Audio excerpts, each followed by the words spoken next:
Have you ever noticed that some of the biggest regrets in our lives don't come from things we didn't do, but from things we did say? A heated argument, a bit of gossip shared too quickly, or a promise made that we couldn't keep. We live in a world that never stops talking. Social media, 24-hour news, constant notifications. It feels like if we aren't speaking, we aren't being heard. But the Bible offers a different, much more powerful perspective. It suggests that our greatest strength isn't found in how much we say, but in how well we guard what leaves our lips.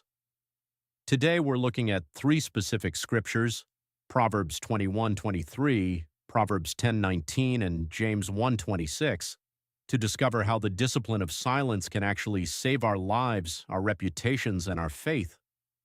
Let's start with Proverbs 21:23. The King James Version says, "Whoso keepeth his mouth and his tongue keepeth his soul from troubles." Think about that word, keepeth. In the original context, this is a military term. It means to guard, to watch over, or to garrison. It pictures your mouth as a gate to a city. If the gate is left wide open, the enemy can walk right in. How many troubles in your life right now were invited in through your mouth? That workplace drama that started because of a comment you made. The tension in your marriage because of a sarcastic remark? The legal or social trouble that came from speaking before you had the facts. When we keep our tongue, we aren't just being quiet, we are protecting our souls. Silence is a form of self-defense. By choosing not to engage in the argument, by choosing not to defend yourself when you're being unfairly criticized, you are building a wall around your peace of mind. Next time you feel that heat in your chest, that urge to snap back, take 5 seconds. Just 5.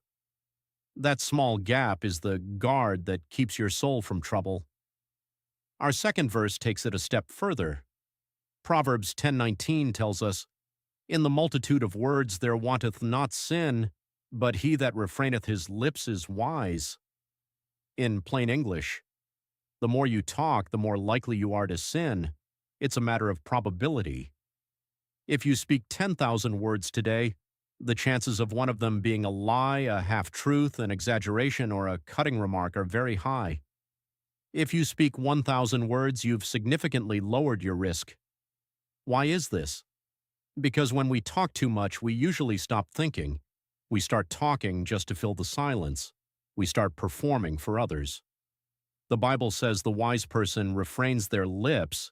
This means they have a filter. They ask themselves 3 questions before speaking. 1. Is it true? 2. Is it kind? 3. Is it necessary? If it's not all 3, the wise person realizes that silence is a better investment. Remember, your words are like currency. If you throw them around everywhere, they lose their value. But if you use them sparingly, people listen when you finally do open your mouth. Host. Now we move to the New Testament, where the Apostle James gets very direct.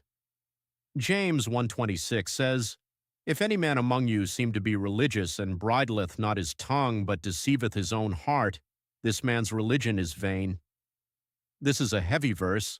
James is saying that you can go to church every Sunday, you can quote the Bible, you can volunteer, and you can give money, but if you can't control what you say, your spirituality is vain.